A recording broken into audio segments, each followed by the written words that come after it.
Ask the CIA. American Perspectives begins now. Pacific University in Portland, Oregon, hosted the debate between Newt Gingrich and Ralph Nader in February.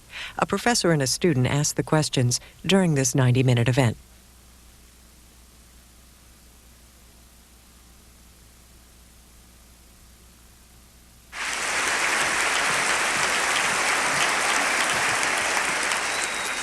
Thank you, Faith, and I want to add my welcome to hers to all of you. I think we have a sold-out, packed house, and we're going to have a great night, and nobody's going to be sorry they missed those skaters, whatever their names are, tonight.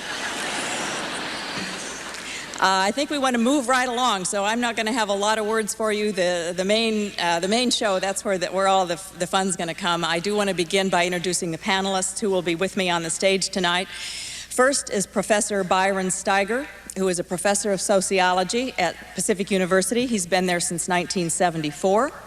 He earned his undergraduate degree in philosophy at the University of Oregon and also his PhD in sociology at the University of Oregon, where he was a Phi Beta Kappa. He was also the inaugural recipient of the S.S. Johnson Award for undergraduate teaching at Pacific. Byron Steiger.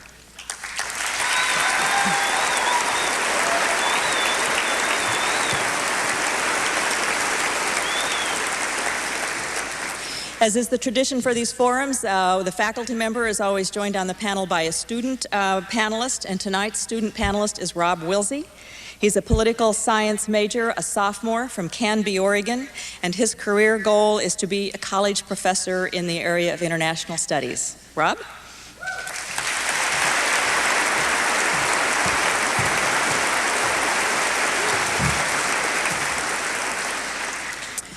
Another fine tradition of this event, as some of you who've been here for maybe several of these know, that the students at Pacific have the honor and privilege of introducing the featured guests. And so I will introduce Anahita Namat, who is going to introduce the first of the speakers tonight.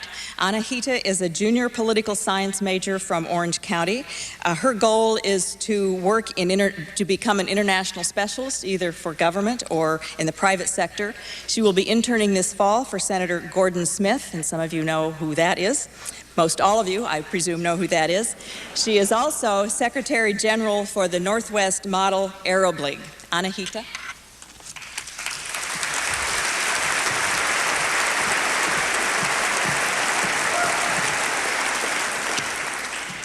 Paleontologist Gingrich. Doesn't have much of a ring to it, does it? As a child, Speaker Gingrich hoped to become a paleontologist or a zookeeper. Conservative Republicans have been grateful ever since that early on he decided instead to abandon studying the past of animals and work on improving the people's future. From the age of 15, he saw a career as a politician, a way to realize this ambition.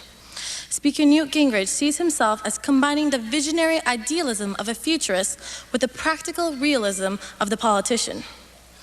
As a member of Congress, Speaker Gingrich was able to push through legislation on tax cuts, a balanced budget, NAFTA, and much more. But his greater accomplishment in Congress was his leadership in the Republican Revolution of 1994, resulting in a GOP majority in Congress, the first in 40 years.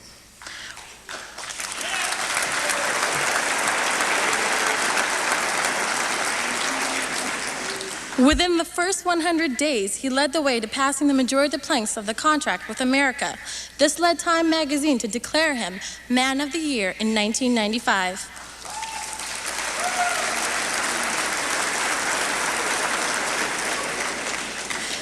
Speaker Gingrich was successful in maintaining the Republican Party's majority in Congress in 1996 and 98, the first time Republicans have held Congress for consecutive terms in 74 years.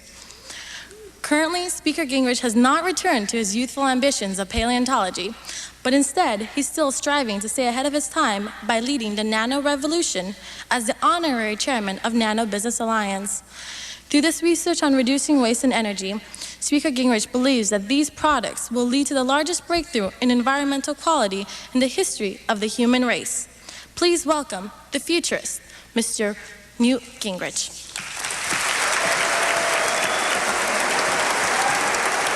Thank you very much.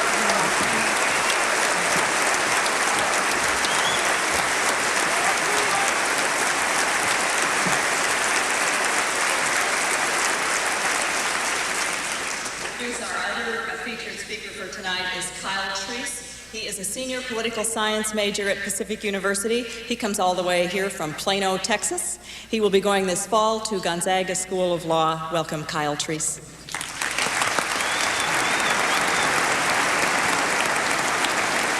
Good evening. Before being known as a presidential candidate, Ralph Nader was also known as a lawyer, an activist, and a muckraker. His career has spanned almost 4 decades, and in that time he's become known as a consumer, an environmental advocate, and also for a simple lifestyle. In fact, Mr. Nader has tried to embody the ideal of a full-time citizen. He first came into public view in 1964 when he was commissioned by the government to write a report on auto safety. He later turned this report into his expose of General Motors, Unsafe at Any Speed. As a result, he became the preeminent nationally recognized figure for corporate reform. Since then, Mr. Nader has gone on to establish almost 24 public interest research groups. He has helped pass many pieces of legislation through Congress and has contributed to the formation of federal agencies like the Occupational Safety and Health Administration and the Environmental Protection Agency.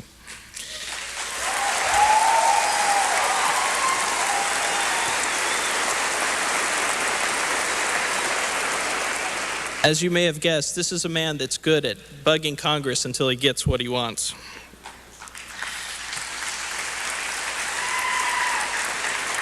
In recent years, Ralph Nader has gained fame as the Green Party's presidential candidate, a role that has gained him both supporters and critics.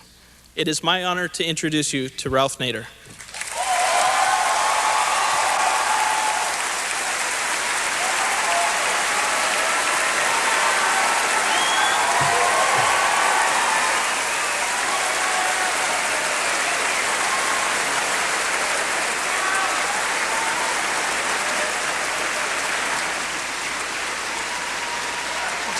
Just a few words before we begin. These guests have a lot to say, and we want to get on to hear from them. They know what to expect tonight. Let me just remind the audience, tell you just a few words about how this is going to go. Each of our featured speakers will have 15 minutes for an opening statement, and then the panelists will ask questions for another 20 minutes or so. And then we're going to wrap up tonight with each of the speakers, Mr. Gingrich and Mr. Nader, questioning each other. And then finally, each of them will have a few minutes to wrap up. So we're looking forward to a great evening, and I think they are too. Mr. Nader, you have the floor first for 15 minutes. Thank you very much.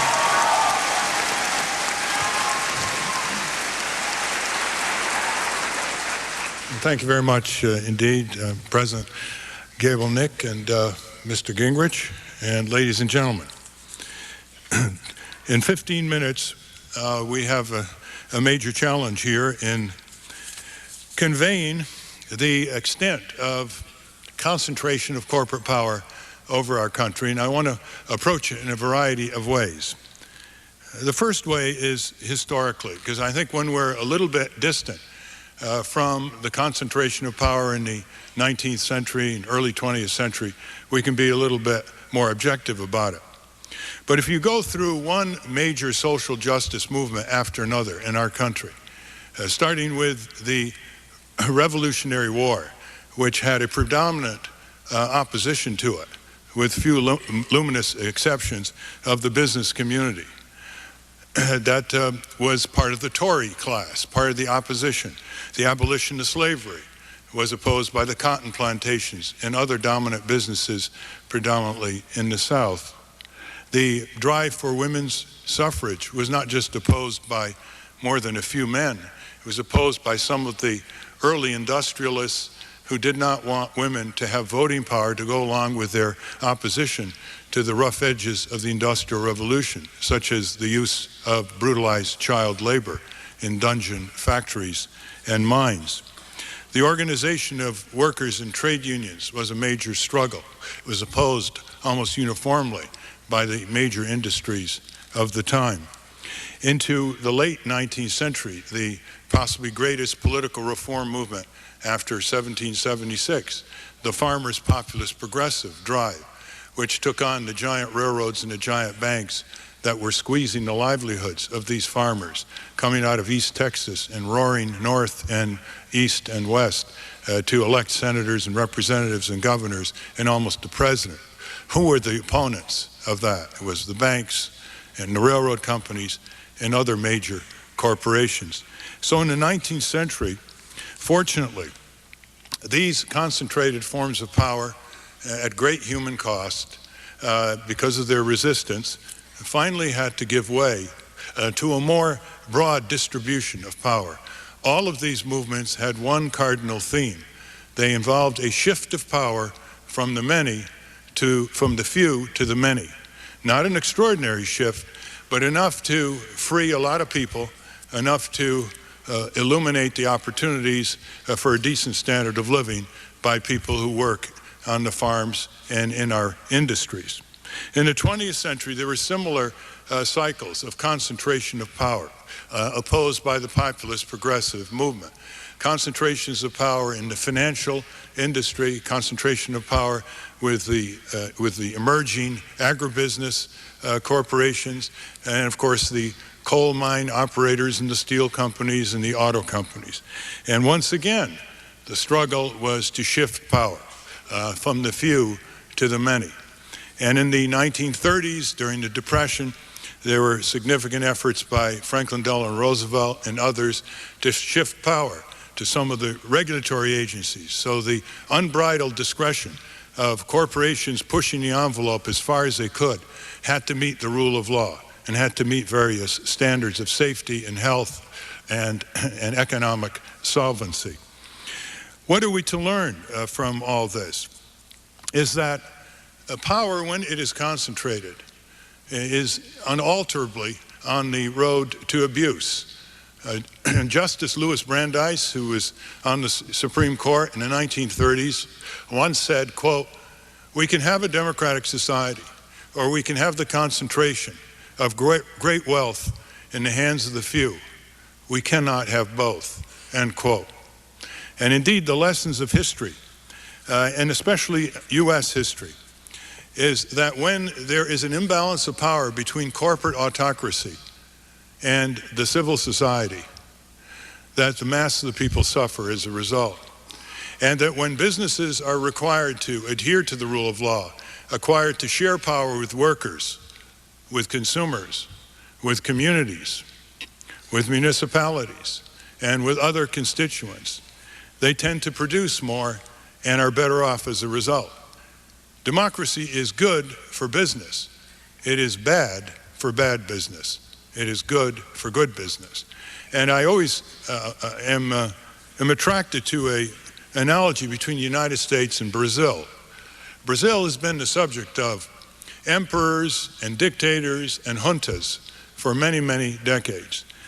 Monopoly capitalism, giant plantations, a few companies dominating the fledgling industries and commerce. Brazil is about the size of the United States.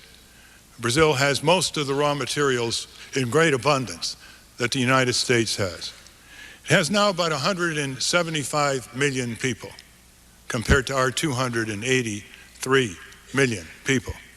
The GNP of Brazil is equivalent to the GNP of California south of San Francisco.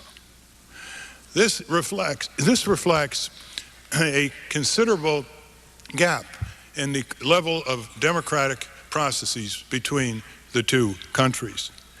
So starting from the premise that sharing power and distributing power and giving human beings more rights than the artificial entities called corporations, giving human beings the popular sovereignty over our nation, and not allowing corporate sovereignty to dominate over our popular sovereignty, produces results that are clearly better for the vast majority of the people and their descendants. The problem of freedom is not only freedom from, which is very much emphasized by some conservatives. It's freedom to participate in power. That is the best definition of freedom. And under that definition, millions and millions of people in this country have precious little freedom. Corporations are now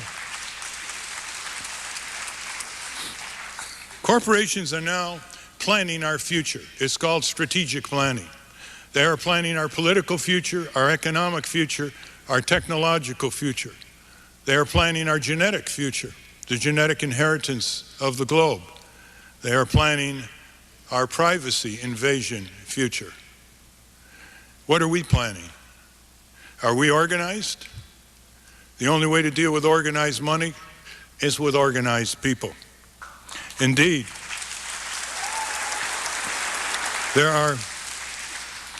while there are luminous exceptions to the reckless drive to concentrate corporate power by fewer and fewer global corporations, such as the companies that belong to the social venture network, while there are a few exceptions, and they have an interesting mark on them, they're usually companies that were founded by entrepreneurs who are still running them. The thrust of corporate power is determined by fewer and fewer giant corporations who are merging almost weekly. And the indications of their singular commercialistic value system going into every nook and cranny of our society are many, pervasive, and very troubling. Commercialism is now moving in areas which were considered socially taboo in past decades by our society. Most egregiously in the commercialization of childhood, in this relentless huckstering to children starting at age 2, implanting corporate logos on their tender brains, introducing them to gambling a few years later, introducing them to pornography, introducing them to material commercialism as a way of aspiration for their future. This commercialization of childhood is increasingly made possible by the inability of parents to have a middle-class standard of living if 2 or more members of the family are not working longer and longer hours and longer commutes. The indications of corporate power can be run down with a few themes.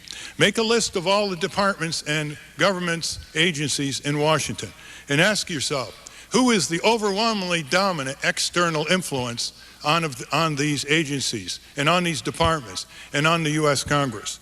The answer will be corporations. If you look at what we own as a commonwealth in this country, legally, we own the public lands, 1/3 of America. We own the public airways. We own $5 trillion of pension funds. We own the public works. Shareholders, including pension funds, own huge chunks of corporations, but they don't control what they own. The corporations either directly or indirectly control so much of the decisions affecting the public lands, the public airways, the investment of the pension monies, and the distortions of federal budgets. Our national defense policy, and to the extent it moves into foreign policy, is shaped excessively by the military-industrial complex that Eisenhower first termed. The corporations who want more and more weapon systems, more and more slice out of the taxpayer budget in Washington in order to keep their profit wheels grinding. They are shaping our national defense policy more than any other single power complex in our country.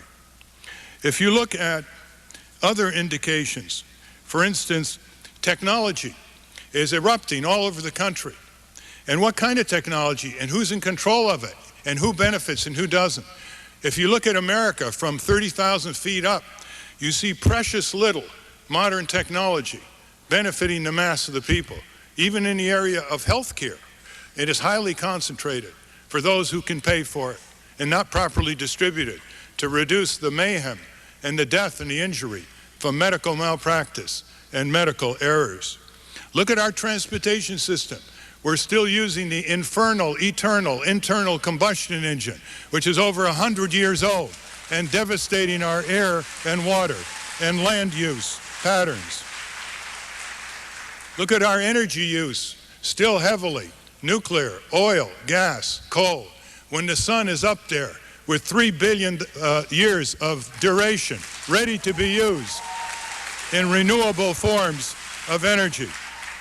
But of course, Exxon doesn't own the sun, and so we're not getting the sun. We're getting the energy that corporations have concentrated capital control and expenditures over. It's not easy, is it, to dig your own coal mine or dig your own gas well? The controls move into many other areas. Shareholders own corporations. They're the investors. They have virtually no power, as the Enron supermarket of corporate crime, fraud, and abuse illustrates every day in the media. The corporate power is such that one could write a book called The Corporate Destruction of Capitalism. Capitalism is supposed to be sink or swim. You take a risk, you win, you profit. You don't do it right, you mismanage, you speculate, you corrupt, you lose. But if you're a big enough corporation, you can go to Washington for a handout.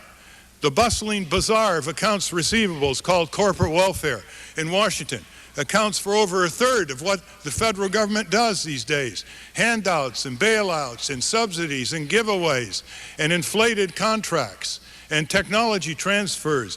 Those of you who might have paid $15,000 for a single pattern of treatment for ovarian cancer or other forms of cancer, having bought the drug from Bristol Myers, it's called Taxol, may not know that $31 million through the National Cancer Institute developed that drug, discovered it, synthesized the yew tree from Oregon, had human clinical trials, got it ready for market, and then under our government giveaway policy, gave it free under a monopoly marketing agreement to Bristol Myers Squibb, which in turn socked it to innocent and vulnerable patients between $10,000 and $15,000 for a series of treatment per patient. And if the patient couldn't pay and went on Medicaid, guess who paid Bristol Myers Squibb on the other end? That is not an idiosyncratic example. That is a pattern. Just as George Will said the other day, the Enron scandal is a systemic problem of contemporary American capitalism. We have to recognize also the corporate. A strong case can be made that it is the corporate powers that are the real Luddites, that are blocking all kinds of humane technologies, that are blocking all kinds of technologies from being accessible to the vast majority of the American people. And the corporate regulation of all of you can be manifested by the demand every day in your life to sign on the dotted line to massively fine print agreements like your insurance policies and your landlord leases and your HMO agreements and your bank deposit cards, where you don't have a minute, you don't have a chance to have a meeting of the minds. When was the last time you met the minds of Sears or Wells Fargo, to select an example? Thank you, Wells Fargo, for helping to make this gathering a reality.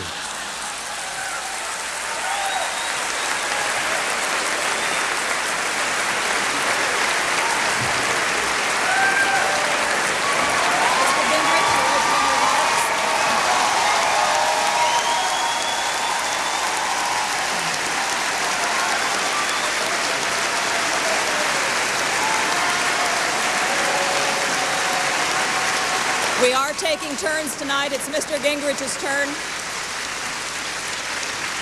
You have 15 minutes for your opening remarks. Thank you. Thank you. Let me say, first of all, that I'm delighted to be here at a forum named for a very solution-oriented, very progressive governor. I'm delighted to be back in a state.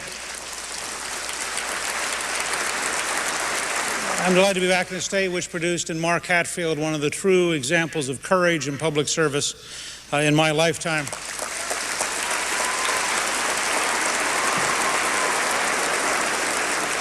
And I'm fascinated.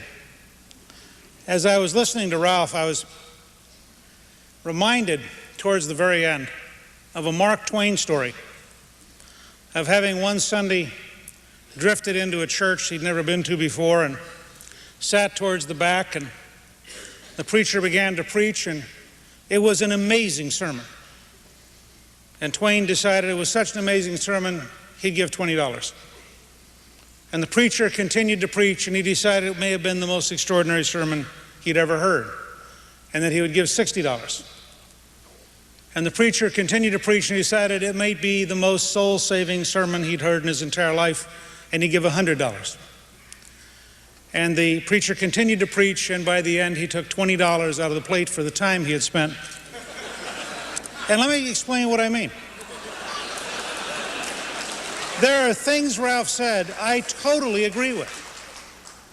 Concentration of power. I think concentration of power is extraordinarily dangerous. But I would also say concentration of power in 3 television network news programs, concentration of power in single newspaper domination, concentration of power in having most of the editorial decisions about America made within 10 square blocks in New York City or 10 square blocks in Washington, D.C. That's a concentration of power. And I would also say that concentration of power in John Sweeney and a handful of people at the center of a very, very old-fashioned model of union power in which the center tends to control the workers rather than the reverse, that's a concentration of power. And I would suggest to you, as the Founding Fathers would have suggested, that the most dangerous of all concentrations of power are in the government. Because in the end, it is the government which can lock you up. It is the government which can confiscate your property. It is the government which has the raw power to kill you if it doesn't like you. And that makes it ultimately the most dangerous of the potential concentrations. Now, I am a federalist. I believe in a strong constitution. But I want a lean government with limits that allow it to focus on what it ought to be effective at. And let me carry you a couple of steps further. Because some of what Ralph says is really, I think, profoundly right. And then there's sections where I'm not quite sure how we're going to communicate. Because we have a relatively limited time tonight. I really do believe there are things we can do better. But I'll make you a bet. If we get to a solar power system, somebody will sell you that system and probably make a profit at it. And in fact, if you design the market right, they will get there faster, make a better profit, and you'll have a cleaner environment. Because historically, for 300 years, creating private incentives has beaten public bureaucracies at the delivery of new ideas and new goods constantly. I believe deeply we ought to move as rapidly as possible to a hydrogen fuel cell economy. I think that if you look at the underlying economics of a hydrogen fuel cell, which produces no carbon loading if you're concerned about global warming, it produces no air pollution. But if it happens, it will almost certainly be sold to you by an auto company, if it's in a car, or it will almost certainly be sold to you by a local store, or you'll get it over the internet and it'll be delivered by something like UPS or FedEx. And so, I am not, by the way, blindly defending individual behavior. I believe the people who looted Enron and lied to their employees and lied to their stockholders should go to jail, and if they don't go to jail, we should change the law to guarantee that any future person who does this goes to jail.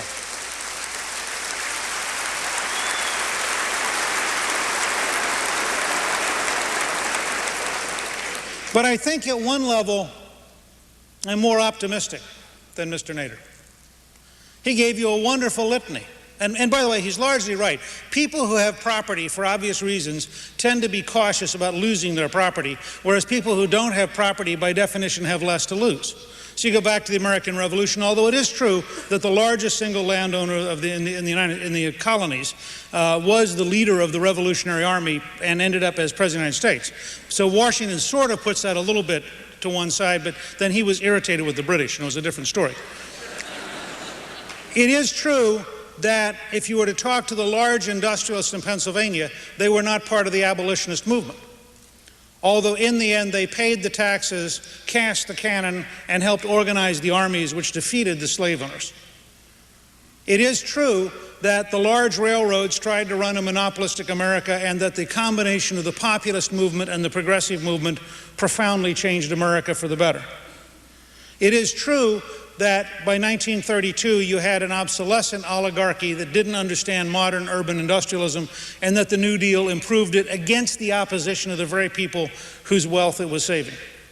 I agree with all that. But notice in each case, the people who Mr. Nader would describe as on the wrong side lost.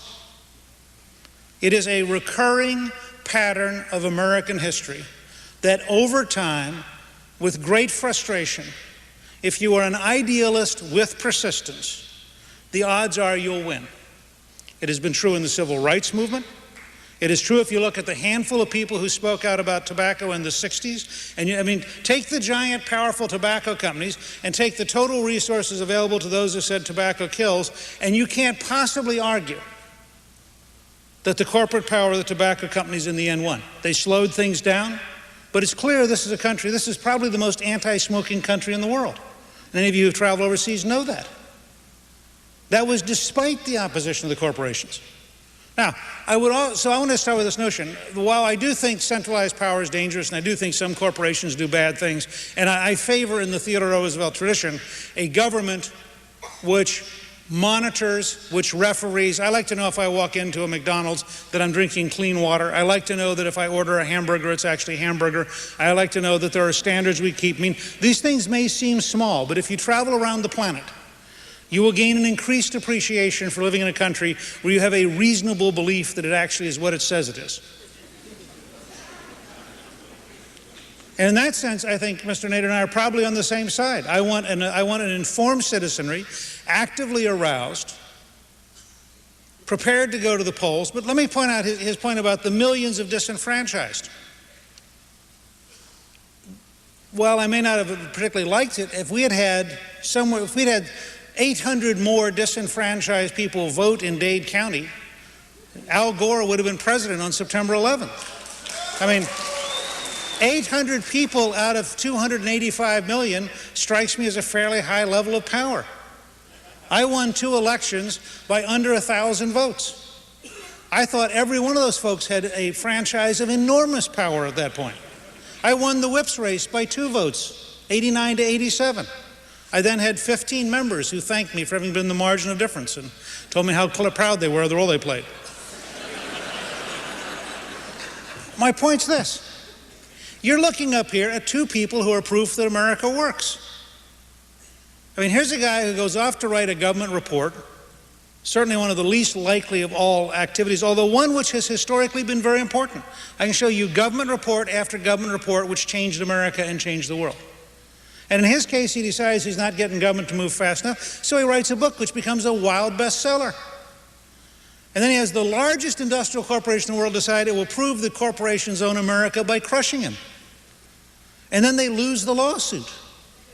I mean, think how humiliating it is to be the chairman of General Motors and go, I can't have lost the lawsuit. Ralph just told me I'm in charge of the country. This is not possible.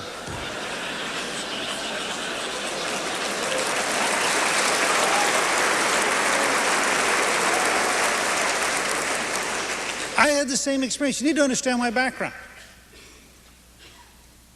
I was born in McPherson in Pennsylvania. My relatives were mostly poor farmers. My grandmother's father had owned a valley called Treaster Valley. They were Treasters. He lost it having had too much to drink in a poker game in 1902, after which my grandmother was deeply against alcohol. My father never went to college. My mother didn't graduate from high school until she took a GED in her 40s.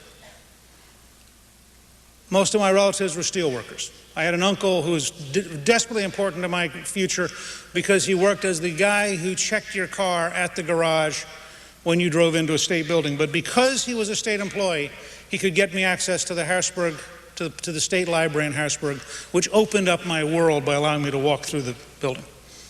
My mother divorced and remarried. I was adopted. I became a Gingrich. My stepfather was the first person in his extended family to go to college. He served in the U.S. Army. I arrived in Georgia, a state which at that time was still segregated. And unless you have known segregation, you cannot understand how horrible it was, and you cannot believe how important the civil rights movement was. And I arrived in 1960. I was Yankee born, with a strange name, a weird accent, no money. I went off and, thanks to the U.S. government, got 2 scholarships, ended up getting a PhD, taught a little bit at a state college, ran for Congress. It was 1974, the middle of Watergate. My party was collapsing. I took on the dean of the Georgia delegation, and I lost. I got back up off the ground, ran a second time, and the Democrats nominated Jimmy Carter to be the presidential nominee. I was a Yankee-born Republican with a strange name and a weird accent, running with the favorite son of Georgia on the Democratic ticket. I walked in to vote at the Neva Lomason Library on Election Day. 3 people ahead of me all had come from the nursing home to get revenge for Sherman's March.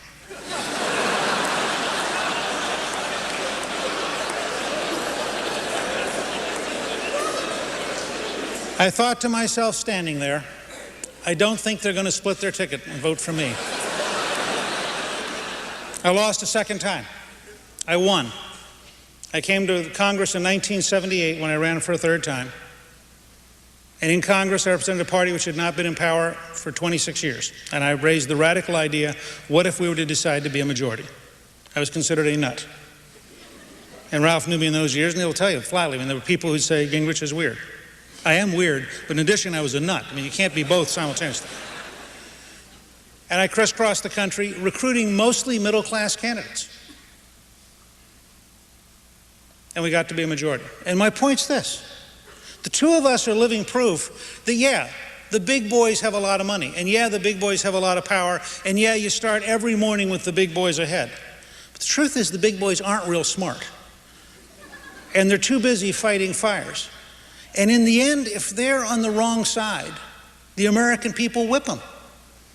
And it's not easy, and it's not hard, but I want to close with this thought because it's at the core of why we don't resemble Brazil or Afghanistan or almost any place else. The Founding Fathers, in writing the Constitution, had one goal. It was to avoid dictatorship.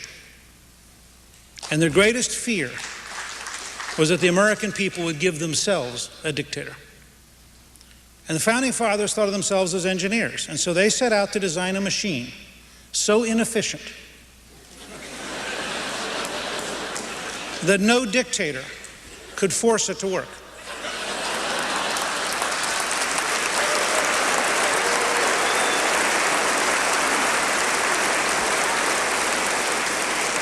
And in the end, they distributed power to the Supreme Court, to the President, to the Senate, to the House, to the states, to the counties, to the cities, to the school boards, to the sheriffs, to everything which belongs to the people, which is not explicitly in the Constitution. So you have this huge civic sector, more voluntarism than any other country in the world.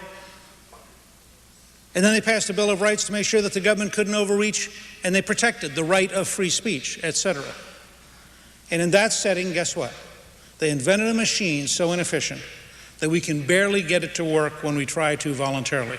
And they would tell us, if they were here tonight, that is the price of protecting our freedom.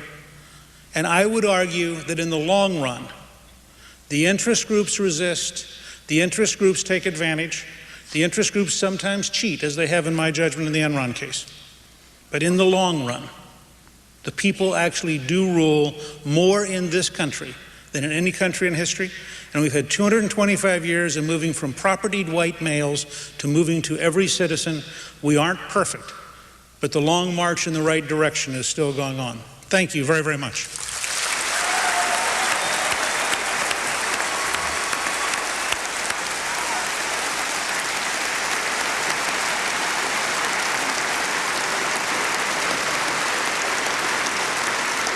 Thank you, Mr. Gingrich.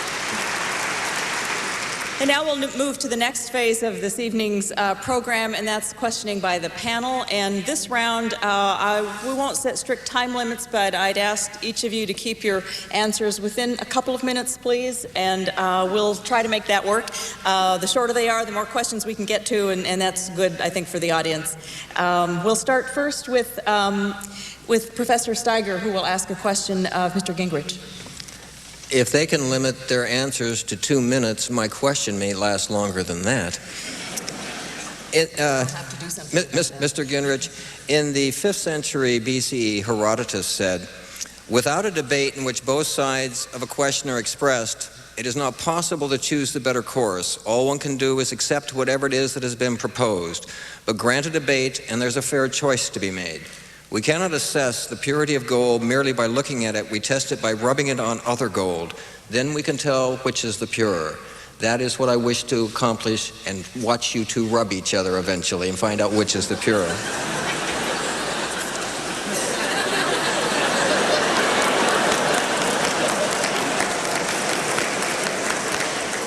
My question to you. Keep going. My question to you. It may be that the title of this forum is misleading. The title was Who Rules America?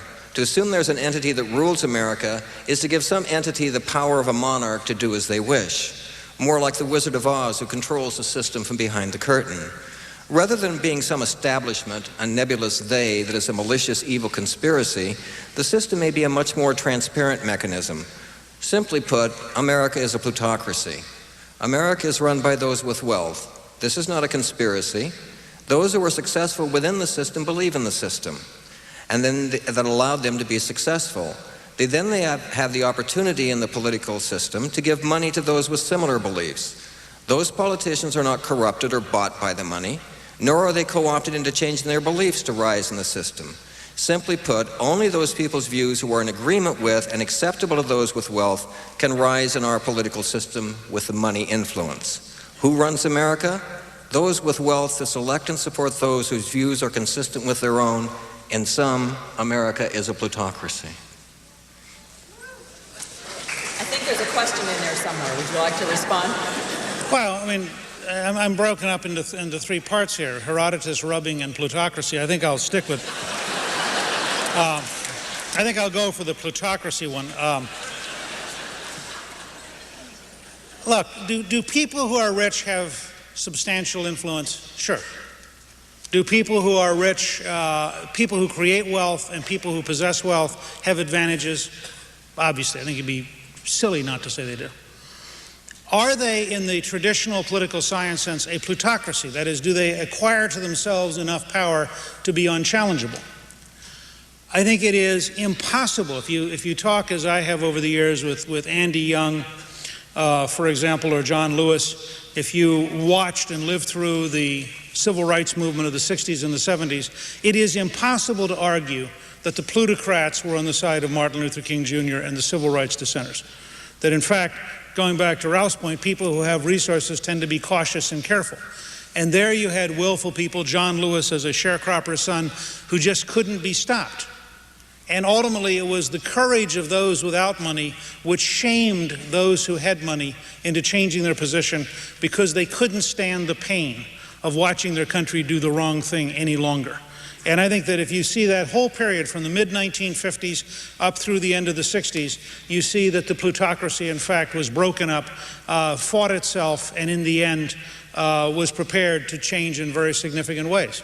In the 19th century, the great moment when La Follette is defeated by the railroads in 1896 in his race for governor and becomes more radical in response, campaigns on a more populist position, and arouses the people of Wisconsin to break the railroads in a way which I think was historically vital. Or in the fictional version, if you read All the King's Men, the great moment where Huey Long, based on what I think probably did happen, where Huey Long figured out he was doing what you said. He was being used by the rich who had no intention of allowing him to govern, and he aroused a populist base against him. The challenge for those who have resources is pretty straightforward.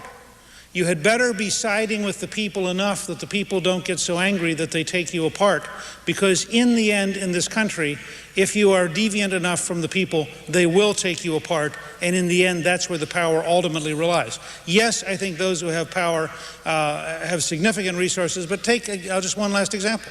It's inconceivable that the plutocracy of Minnesota would ever have elected Paul Wellstone.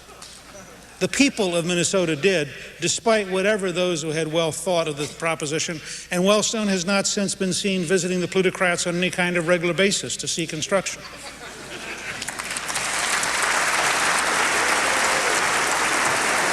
Rob Wilsey. Rob will ask the first question for Mr. Nader.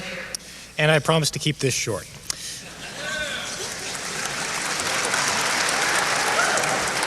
Short, but perhaps not sweet. Mr. Nader, your stance has been that the biggest impediment to a third party in this country is the winner-take-all mentality. You've said, if people don't think you can win, they won't vote for you. Now, could it be, Mr. Nader, that people aren't voting for you simply because they do not want you to win? Or are there always oppressive forces at work? All of the above. If you can't reach tens of millions of Americans because of the debate commission exclusion of third-party candidates, no matter what their record is or anything,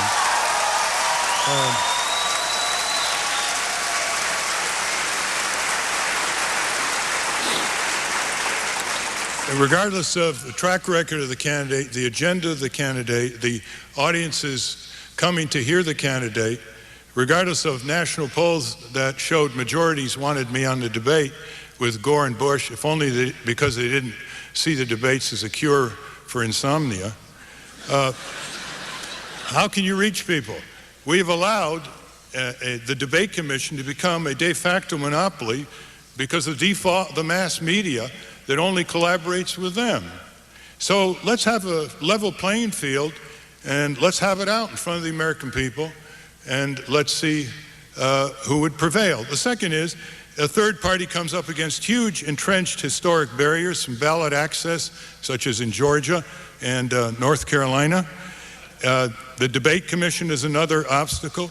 They start out with 2/3 of the vote.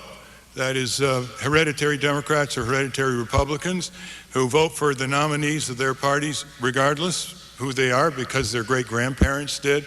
So third parties have to be given a chance over time to build. Now, Rome wasn't built in a day, and the Green Party will not be built in a day. It has to be given time. It has to be given a fair opportunity, shall we say, a chance to have a chance. When half of the people don't vote and stay home, when there's huge cynicism throughout the land over the seizure of our government by the corporate powers, let's call it the corporate government in Washington, D.C., it's time to give the American people a broader choice of subject matter, candidates, issues, and energies. And that is not happening. So my answer to your question is give us a chance to be on the debates, and give us a chance to have a People's Presidential Debate Commission replacing the Republican Democratic controlled debate commission. And then you'll see more people coming out, and you'll see better ideas, and you'll see an expansion of the vote for the third party, just as what happened with Ross Perot, the last person to get on the presidential debates.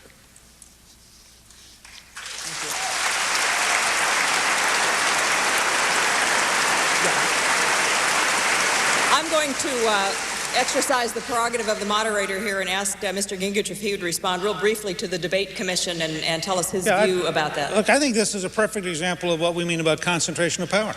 I wouldn't replace it with a People's Commission. I mean, why have a central conduit that says who gets to be important? I'd put the burden on the candidates. If the last two presidential candidates for the two major parties had to say publicly, no, I won't debate him, then they'd have borne whatever political cost came. Or if one of them had said, well, I'll debate him even if the other one won't, which is what happened in 1980 with John Anderson, where Reagan would debate him and Carter wouldn't. The point is, the diversity in the debate ought to be among the candidates you are going to hold accountable by giving them your vote, and not by some kind of screening mechanism, well, however it's rigged. Because that screening mechanism then becomes an excuse for the political leaders to not have to be accountable. They're only doing what the commission agreed to. I'm for more open debates. I think we have nothing to fear by allowing people to be seen and to argue and to talk with each other. And I think the very concept of an elite commission deciding for the American people who deserves to be heard is profoundly wrong.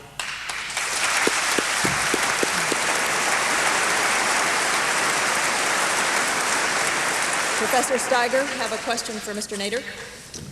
Mr. Nader, could you please respond to the following analysis? America is not a corporatocracy. That in fact, we live in a democratic society. You yourself grant, for example, that while corporations oftentimes have abused power, that we do have a political system that has controlled them, that we have a rule of law. In fact, your example of the agencies in Washington, D.C. being overly influenced, in fact, by corporations, are in fact government's responses to the abuse of those corporations. The FDA, the SEC, the EPA, all of these are responses by government. And in fact, those people who rise to positions of political authority are, generally speaking, the best and the brightest. They commit themselves to public service and to the best of their ability seek the common good. Now, there could be honest disagreements on what that common good is. Is it the case simply that their values and your values don't always agree? Well, my comment is, first of all, because of the restriction on time, people who are going to watch this on C-SPAN and want more detail, this book is the best summary of Corporation Nation, and it's by Professor Charles Derber at Boston College, called Corporation Nation, St. Martin's Press, for those who want to go into the details. Basically what we're seeing here is a country called America being kept down by the greed and power of too few among its midst. In area after area, we have this paradox. How can we have a booming economy year after year with the majority of the people, according to the U.S. Department of Labor, making less in inflation-adjusted wages today than they made in 1973 and 1968? How can we have 20% child poverty, 40% in New Orleans, 25% in California in a booming economy? How can we have such homelessness and lack of affordable housing for millions of working families in a booming economy? How can we have such devastation of the corporate inefficiency that economists call externalities and environmentalists call toxic damage to the air, water, soil, and the health and the food of the American people in a booming economy? How can we have given away our sovereignty, local, state, and national, to autocratic systems of governance without a national debate called NAFTA and GATT, which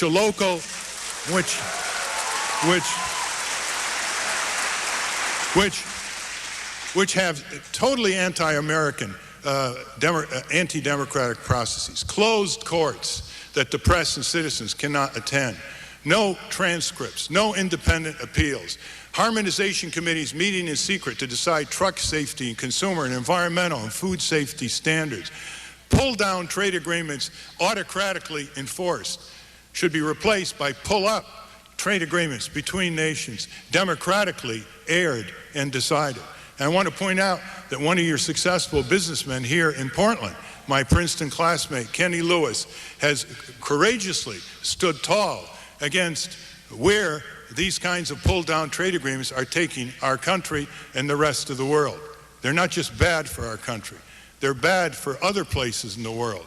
They are pull-down trade agreements, and I'm very pleased to know that Newt Gingrich himself objected to the proliferation of child labor in these countries by companies that subcontract for their product exports with fancy U.S. names like GATT and Nike and others, and that he thinks something should be done about it.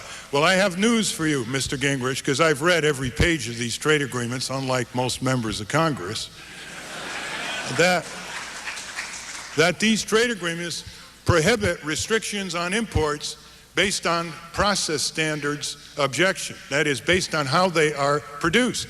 And child labor can produce, under horrendous conditions, products for export legally. And signatory nations to these trade agreements would violate these trade agreements and incur severe sanctions if they tried to restrict imports made from brutalized child labor abroad, even though in this country you cannot buy a product made by child labor in this country because it is illegal. Thank you. Rob Wilsey has a question for Mr. Gingrich.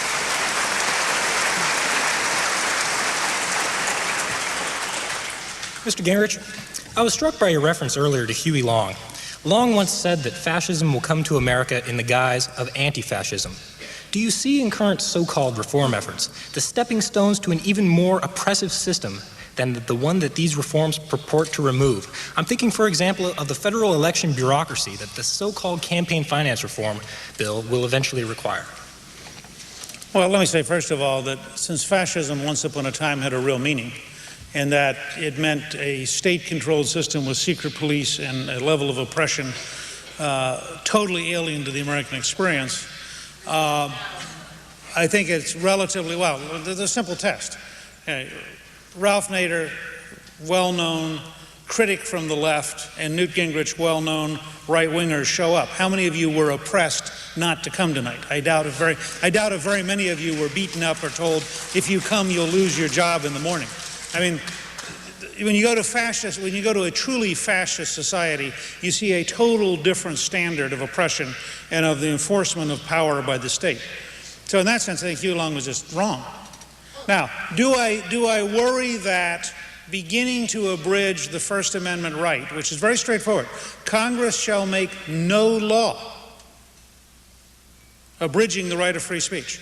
And I absolutely believe the provision in the campaign law that limits how you can pay for ads to describe your version of what you think your incumbent is doing, in any other environment, everybody who's a populist would be enraged at the incumbents passing this censorship bill to defend them from being attacked. I think this is a totally wrong model, and I think the idea that you're going to start having a federal bureaucracy decide what is appropriate political speech and what is inappropriate political speech is very, very dangerous for the long-run future of this country. And I prefer the Bill of Rights model, which is Congress shall make no law abridging the right of free speech.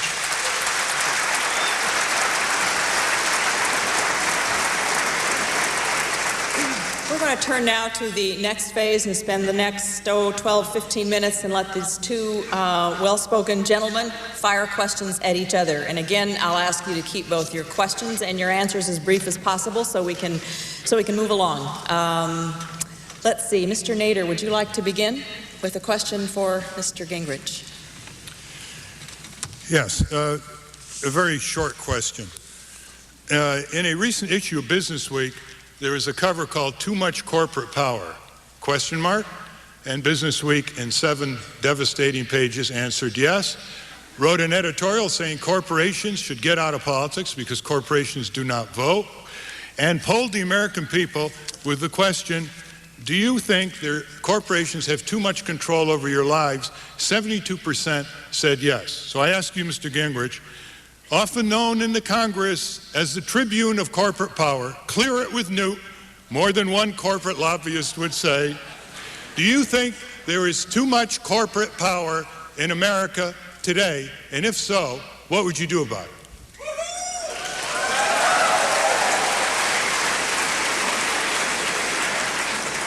Well, let me say, first of all, I think clear it was Newt was a general reference that also related to a lot of other issues than corporate lobbyists. I was Speaker of the House during that period, and that's how the House operates. I'm unequivocal about this. I think that we should have a campaign reform that's very simple. Corporations shouldn't give money, unions shouldn't give money, but individuals should be allowed to give unlimited amounts of personal money as long as it's reported every night on the internet, and it should be a very severe penalty if people fail to disclose the money comes from. And the reason's simple. I just watched a senator buy a Senate seat in New Jersey for $70 million. We just watched the mayor of New York get purchased for, I think, $43 or $50 million.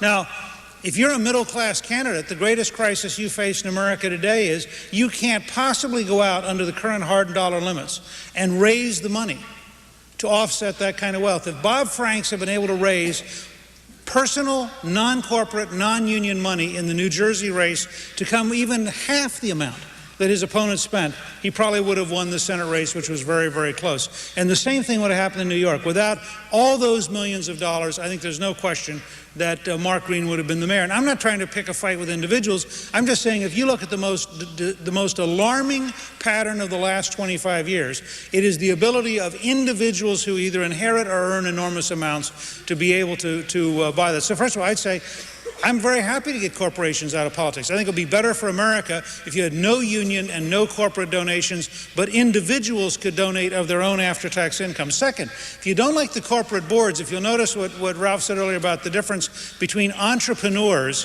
who own their own company and people who, in fact, have taken over a company somebody else created, and that consistently the entrepreneurs are more imaginative, have more courage, and take more risks. I would argue you should extend the abolition of the death tax so that those same entrepreneurs aren't forced to sell their companies to precisely the corporate kind of management that Ralph doesn't like.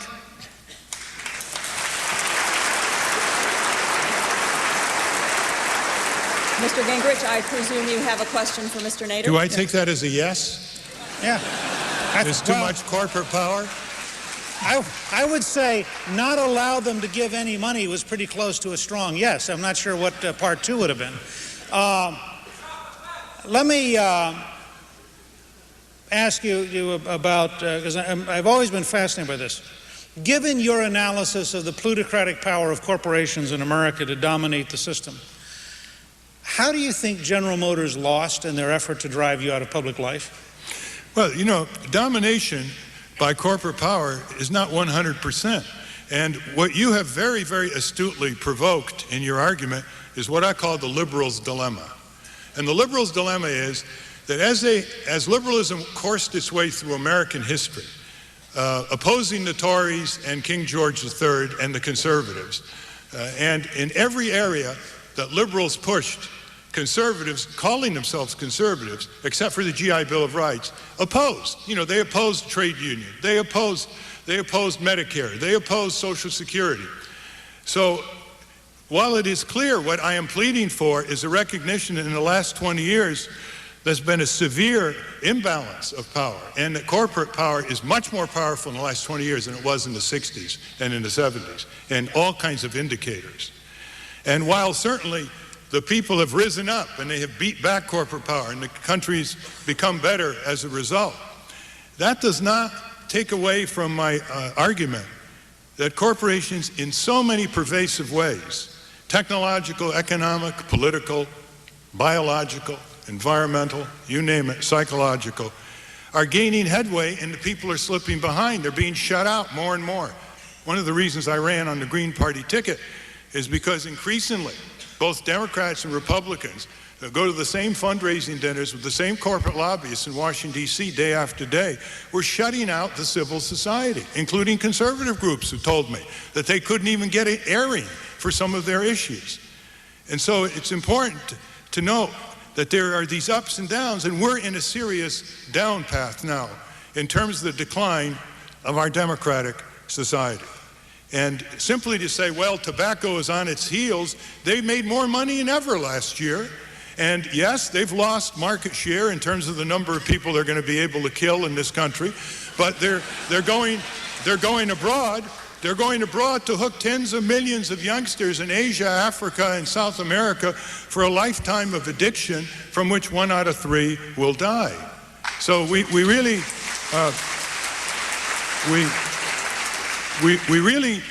have to watch out for this liberal dilemma. And it came through in a very amusing way recently when I was arguing with someone representing the auto industry a while back, saying that we need a next generation of technology for automobiles. It's really backed up. Fuel efficiency, side protection, all collision avoidance systems, improved rates of repair. And he said to me, he said, Mr. Nader, don't you realize that we have the safest cars that we've ever built? I say, yeah, I do. I know a little bit about that. There's the liberals' dilemma. They throw the success of the liberals against us in order to say, why are you arguing? Isn't this a better situation than it was? Well, it isn't good enough.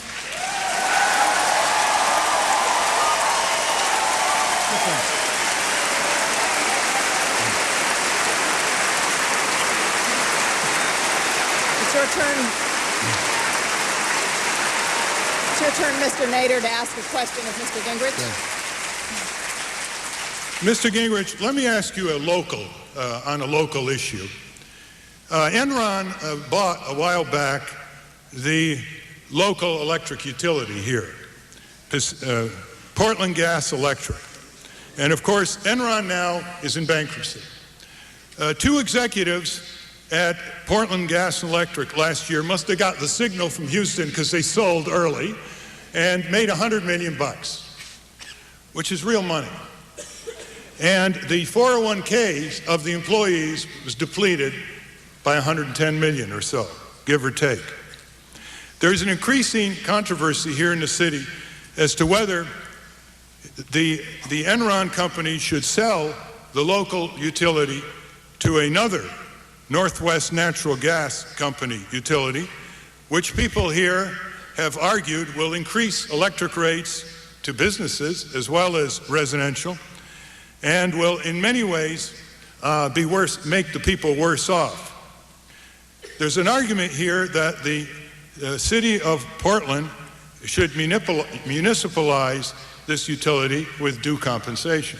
There are 2,300 municipalities in the United States that own their electric company, going back to the 20s, as you know, in the early fights with private electric companies who didn't serve certain markets.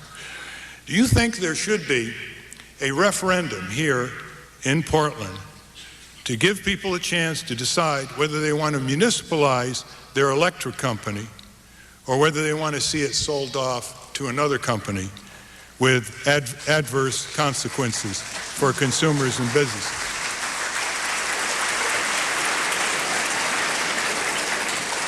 Well, first of all, let me say I'm not going to try to suggest on an issue I've not studied how I would vote. But I think clearly if a very significant number of people believe that they can make a strong case that there's a rational argument for a referendum, I represented a number of municipal electrics in Georgia. I represented the Rural Electric Authority in Georgia.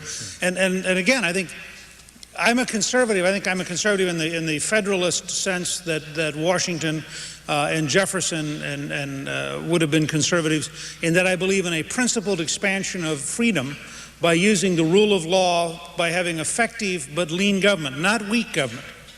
None of the founding fathers were for weak government. They were for lean government that spent as little as possible and that focused its power on getting key things done. But they were also very pragmatic, and they were for what worked. And I think the people of the city have to have that debate, but I would see nothing inappropriate about the people of the city looking at the municipal cases around the country, looking at the current situation. And I want to repeat what I said earlier, because I think it's central to this. If the people who gave themselves $100 million while defrauding their employees did so in a knowing way, then frankly, without talking about any individual person in this city, but as a general provision, that should be something which leads to prosecution, because you cannot defend capitalism if it is the ability of the rich and powerful to exploit, lie to, and rip off everybody who works for them or invests in them. There has to be a basic rule of honesty for capitalism to function.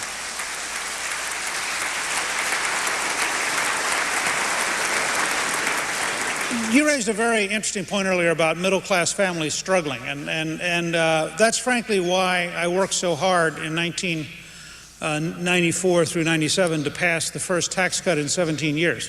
One of the major reasons middle-class families struggle is that if you have two people both working, between paying the FICA tax, which is a tax on first dollar earned, the tax on Social Security, etc., and paying income tax in a way which up to just a year ago actually punished families for being married, you really have a system where if you went back to, say, 1950, in 1950, the entire Social Security tax was $52 a year, total. Now, you could be a middle-class family and you could afford to pay that, and you didn't notice it. Those of you who now go to work, if you've looked at the totals taken out of your pocket, I always go to high school classes and say, how many of you were shocked by the difference between what they told you you'd make and what you took home in your first check? And so I would just say, Ralph, in this same tradition of trying to get away from concentrations of power and trying to help working middle-class Americans, wouldn't it be better, first of all, to allow them to have some of their Social Security in a personal savings account that would clearly, over time, produce a much higher return than they currently get? And second,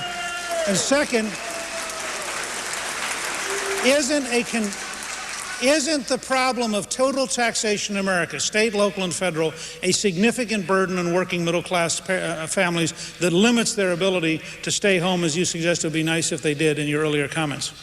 Okay, first of all, Social Security means security, doesn't mean to be subjected to the vagaries of the stock market, as we've seen in the last 2 years.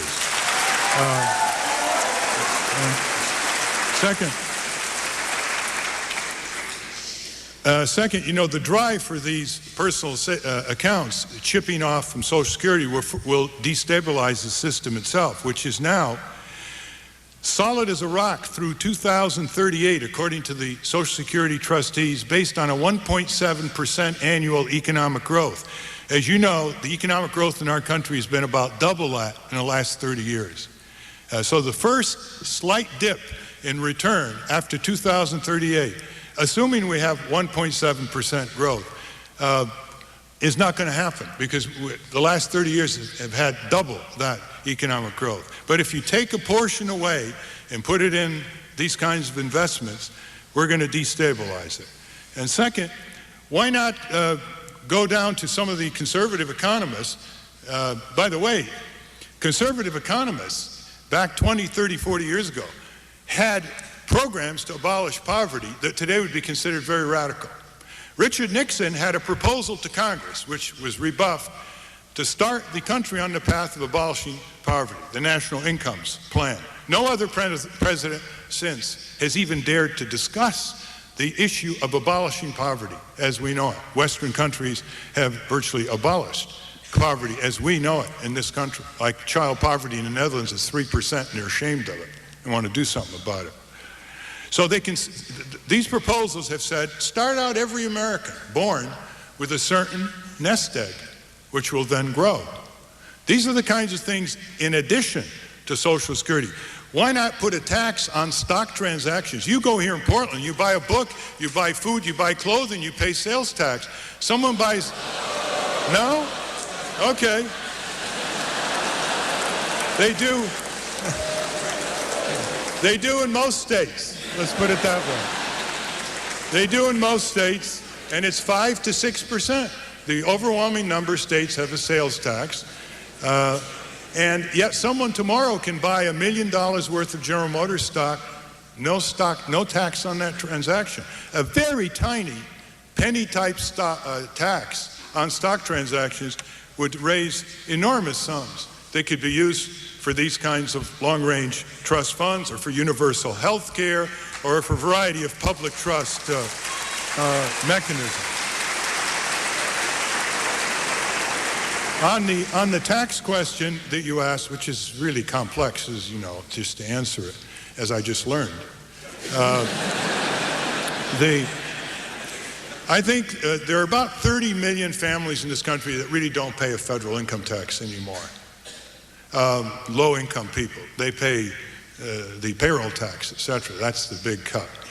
But people who do pay taxes, the middle class, by comparison with the way other taxes are shredded in loopholes and all kinds of other gimmickry, they are overtaxed by comparison with the corporate tax. For example, General Motors in the year 2000 made $2.9 billion in profits. They paid 1.5% in federal income tax. There are 24 major corporations last year that didn't pay any federal corporate income tax. Last year meaning the year 2000. Didn't pay any federal corporate income tax. Indeed, many of them got a rebate. And now your Republican friends, Mr. Gingrich, are supporting the elimination of the alternative minimum tax, which would give Enron a rebate of between $200 and $300 million, and General Motors a rebate of $700 million. So that's unfair. Do you agree? No.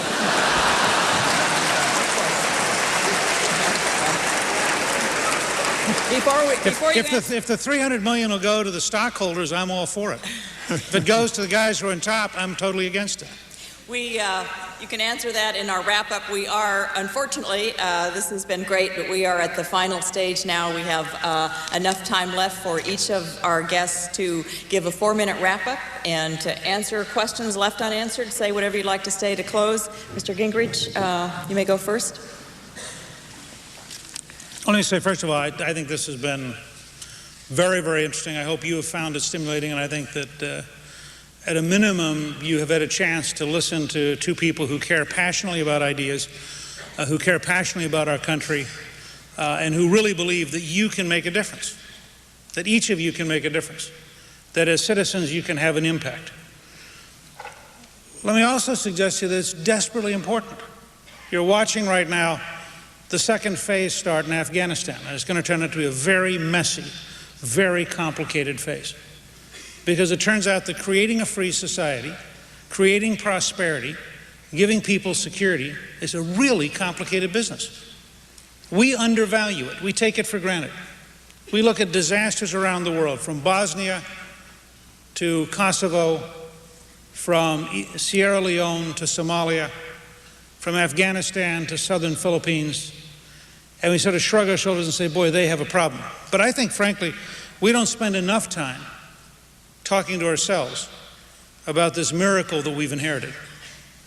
We are the greatest engine of creating wealth in the history of the human race. We create more resources for more people than any system in history. There are a lot of good challenges coming out of that. I agree. I think we have a chance to go to a hydrogen fuel cell economy that will have radically less impact on the environment and be much better within 10 to 15 years. I think we have a chance to go to a system of having a tax credit for the unemployed and a tax credit for everybody who doesn't have health insurance, to get to 100% coverage so that every American can have the opportunity to buy health insurance and be fully covered in a system. I think we can use modern technology to dramatically improve medical errors and hospital-induced illness. I think, as a real number, we could literally reduce the number of medical errors by up to 60%. Today we kill between 45 and 90,000 people a year in hospitals alone, not doctors' offices, not nursing homes, not at home, in hospitals through medical error. I think we can reduce that number dramatically. And if those were airplane crashes, and you realize there were 2 or 3 747s a day crashing, but they happen to be crashing in hospitals, so you don't notice them. There are more deaths from hospital-induced illness than there are from medical error. In fact, if you stay in a hospital for more than 4 days, the odds are even money that you'll get an illness from the hospital. That's just wrong. So I think there are many things we can do better. And if I were to have one simple line for you in closing, there is an unacceptably large gap between the world that could be and the world that currently is. But it is the power of ideas that will cross the gap. And what we need more than anything is a generation of people willing as citizens to spend their time and their energy talking with their neighbors to insist that their county, their city, their state, and their nation cross that gap and get to the kind of country we could be by the end of the decade. Thank you very much for allowing me to be with you.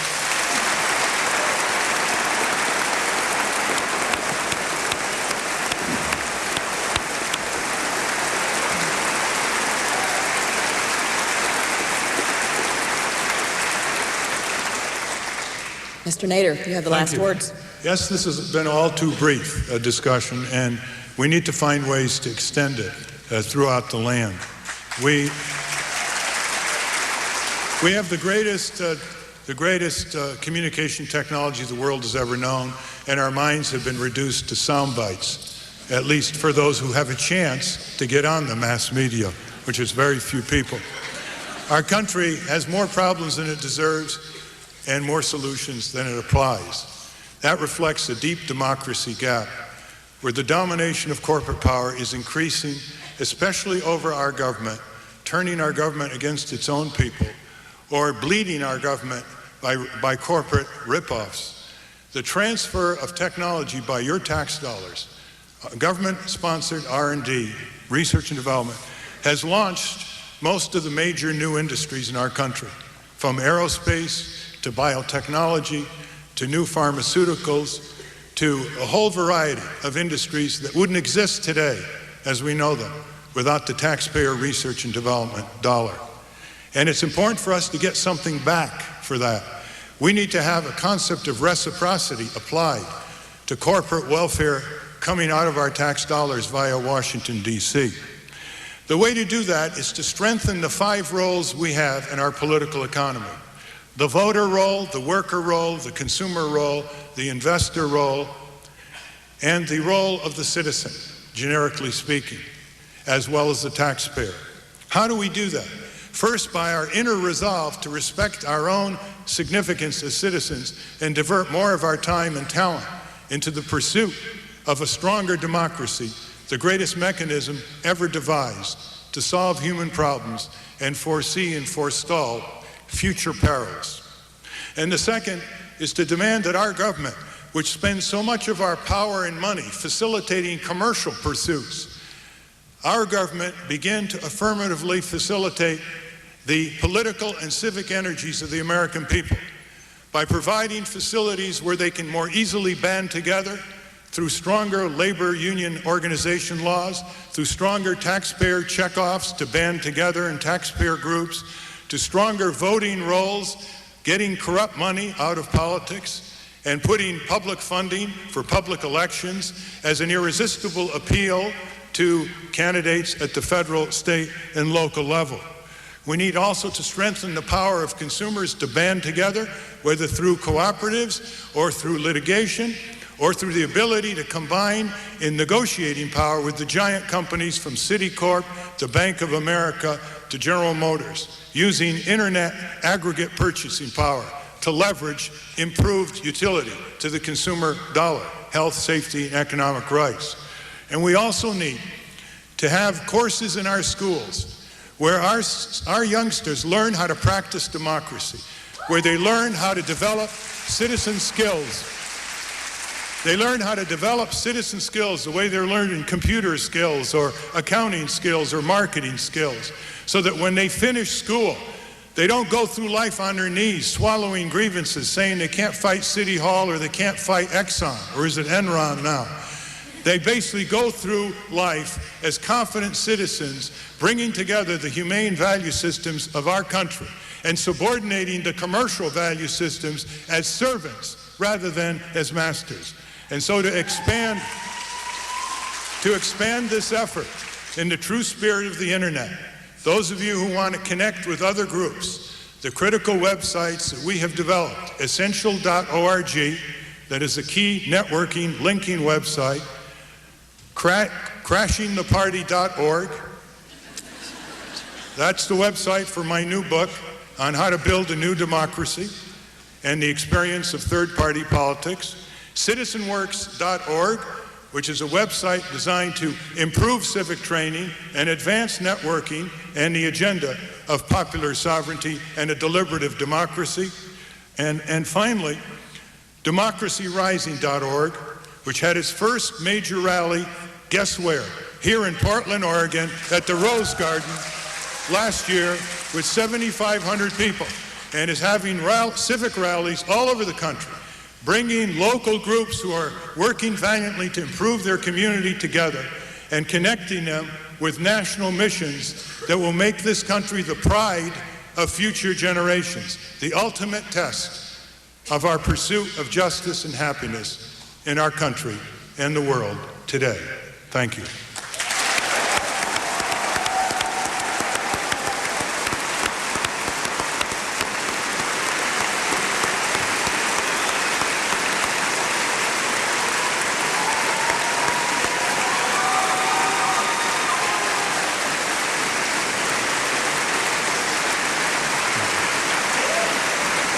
I want to just add a very brief remark in closing. Great thanks to both guests, Mr. Gingrich, Mr. Nader. You were wonderful advocates. And indeed, it was an evening of great passion about great ideas. And also thanks to the audience. You were spirited, engaged, and terrific. Thank you very much, and we're finished.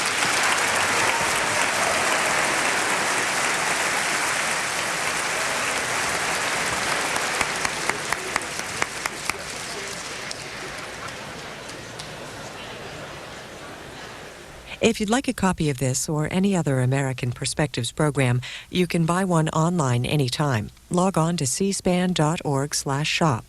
Or if you like, call us toll-free weekdays at 1-877